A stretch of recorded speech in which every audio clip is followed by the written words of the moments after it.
All right, y'all, let's just get right into this whole thing with Aretha Franklin's with her funeral, because it was nothing short of amazing to see that we literally took a funeral and turned into a political pony circus. That we literally turned it into a circus and got people all riled up in their emotions with regards to black culture, black this and black that, and the president. I think there's this love affair to talk about Donald Trump, because it makes you look more black to talk about Donald Trump. It makes you seem more proud to be black to talk about Donald Trump. And so the fact that you could take this moment and at a funeral, which should be about bereavement, and talk about Donald Trump really shows how much lack of respect, as Al Sharpton would put it, that you had for Aretha Franklin, to be honest. Yes, we understand that she was a part of the movement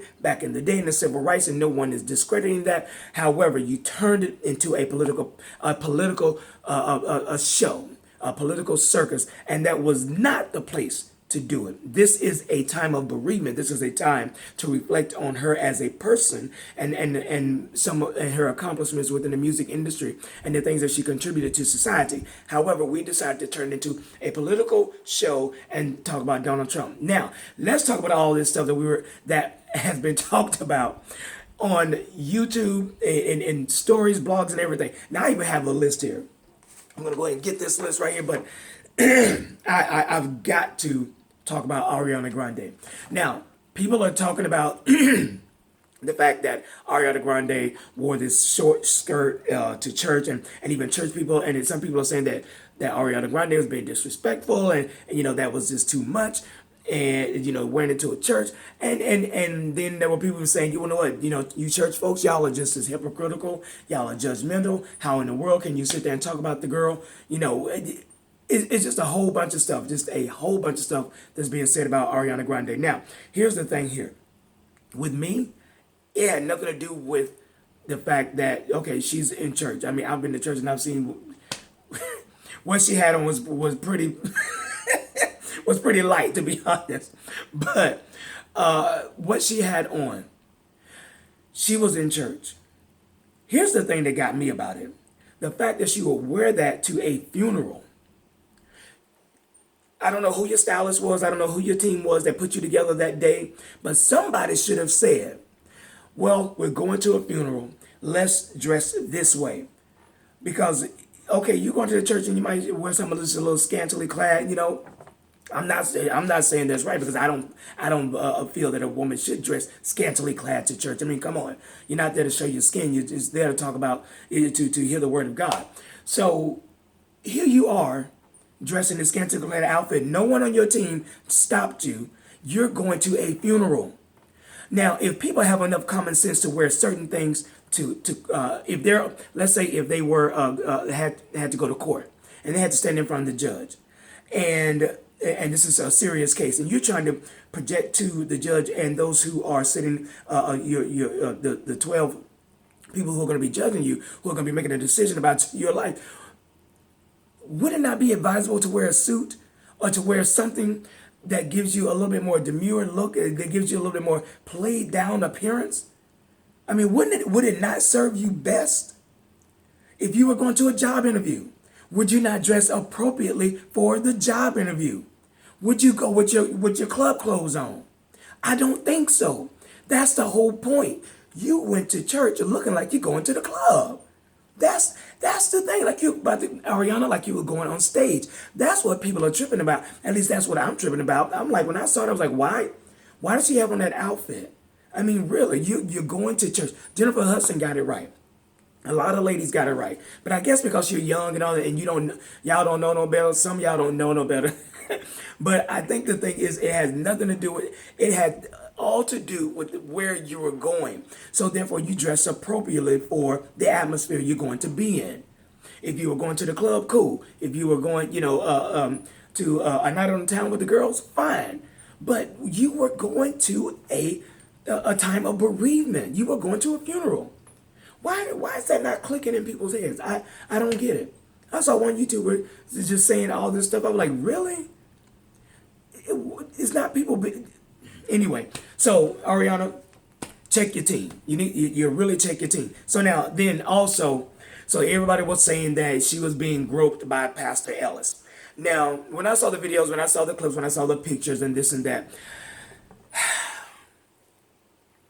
if that were Pastor Ellis, would I have leaned in so close to her, and with the height difference, because again, there was a height difference, and if you notice the height difference, he had to lean down to pull her up and pull her into his space. Now, the way she was leaning so she could look up at him, and where his hand was placed up under there, I'm not excusing where his hand was placed. Don't get me wrong, before somebody started saying, well, he was intentionally trying to grope her.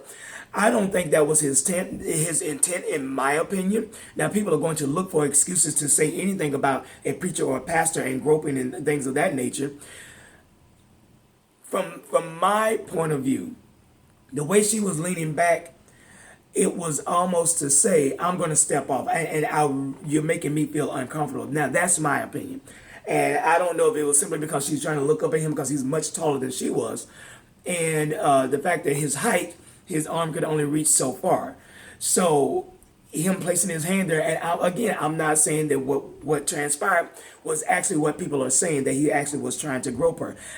I don't think so. I don't think it was. I think that when you look at the factors of height, her height, the way she was leaning, and again, the length of his, and the way she was, all that kind of stuff. I think all of that played a part in the appearance of her being groped. Now, I don't think his heart's intent was to try to feel on her in that nature. So don't judge me. Don't don't talk about me. I just don't think that it was. I think the appearance of, but I will say this right here. When he mentioned about her name and saying that they were having tacos, I was like, dude, did you really just say that? That was out of line. I think that was just a little bit too much. You should have known, and the fact that he doesn't know who she is, I get that. He's an older gentleman, so I wouldn't expect for him to know who the latest pop stars are. However, the whole thing about him groping her, no. Bill Clinton, on the other hand, Bill Clinton has a history, as we all know, with women. So I'm not saying Bill Clinton was, getting his jollies up on stage by looking at Ariana Grande, but I can say this, that when I saw some of the pictures, I was like, again, people will read what they want to read into it. And I think that's the case. I'm not saying that he was or he was not, but the fact of the matter is, Ariana came with a very, very short, scantily. She came with showing a lot of skin. You had a stage full of men. You know what? I'm not saying anybody's right. All I'm saying is that Bill Clinton, and that one picture that I saw of him looking at it with a big old smile on his face, maybe it was, maybe it wasn't. But, I think the fact that we're talking about all of that, it's like people are looking and reaching and pulling, trying to pull something out of it. I don't know. Y'all let me know what your thoughts are on that. Now, Michael Eric Dyson, Al Sharpton. Oh, gosh, y'all. Jasper Williams. Okay, first of all, Jasper Williams, enough with the hooping and hollering. Enough with the hooping and hollering. I'm not going to go, let me just leave it alone, because I don't know you, brother, and I'm not going to get into your style of preaching, and I'm not going to talk bad about you. Well, it wouldn't be nice of me to do that, so I'm not. Michael Eric Dyson. I'm going to move right along. Michael Eric Dyson. Again, he's showing your true colors. And Al Sharpton, y'all took Aretha's family's time of bereavement and to reflect on her, and you turn it into a political show. And that's sad. That is so sad that you had so much lack of respect, and that's for Al, that you could not push aside politics for a moment and just talk about her accomplishments and leave it at that. You had to bring our current president into your whole spiel, and I really don't get it. And it's really sad that we have to do that nowadays. It's really sad that y'all felt the need to raise bait and to go into all of that at a woman's funeral. Now, correct me if I'm wrong. Should not this be about Aretha Franklin and then talking about Jesus? And the fact that at some point in time that we're all going to have this same fate. that at some point in time that we're all going to end up in one of those boxes. And that for those who are there, if you don't know Jesus, then this is the time to get it right. Now, these are the times, if you want to talk about some perilous times, these are the times to get it right with the Lord. But you have people who are unbelievers up on that stage anyway, so I can see why it went down a political road as opposed to a spiritual road, because they don't. I'm going to watch my words here. I'm really going to watch my words here. But I'm going to say this.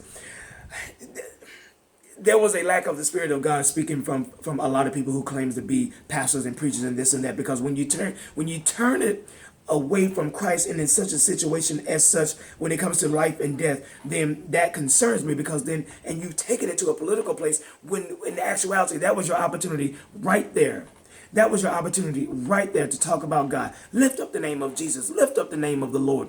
Let him be lifted up high. And you want to turn into a political party about Donald Trump, a political show about Donald Trump. That's a shame. That is an absolute shame. And I can't believe that we would actually go there and allow that and get excited about that. You know, again, because this has become our God.